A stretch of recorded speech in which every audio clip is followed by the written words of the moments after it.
दोस्तों आज भोजपुरी इंडस्ट्री के लिए सबसे दुखी खबर ये है कि भोजपुरी इंडस्ट्री के ब्यूटी क्वीन ग्लैमर एक्टर्स आकांक्षा दुबे जो इस दुनिया में अब नहीं रही। दोस्तों आज उनका एक गाना आया था, ये आरा जिला कभी हारा नहीं, पवन सिंह के साथ आज गाना आया था सुबह 6 बजे और लगभग 12-1 बजे के करीब एक खबर आ रहा है कि आकांक्षा दुबे ने फांसी लगाकर सुसाइड कर लिया। दोस्तों ये भोजपुरी इंडस्ट्री के लिए सबसे बुरी खबर है और भोजपुरी इंडस्ट्री ने एक अच्छे ग्लैमर एक्टर्स, ब्यूटी एक्टर्स को खो दिया है।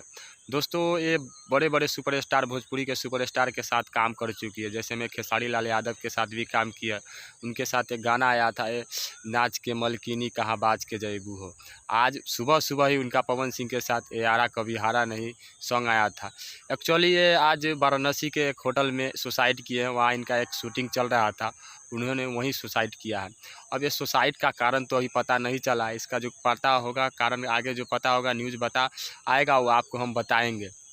जाते जाते उनको भगवान उनको आत्मा को शांति दे और इस दुख की घड़ी में उनको परिवार को दुख सहने की शक्ति प्रदान करे।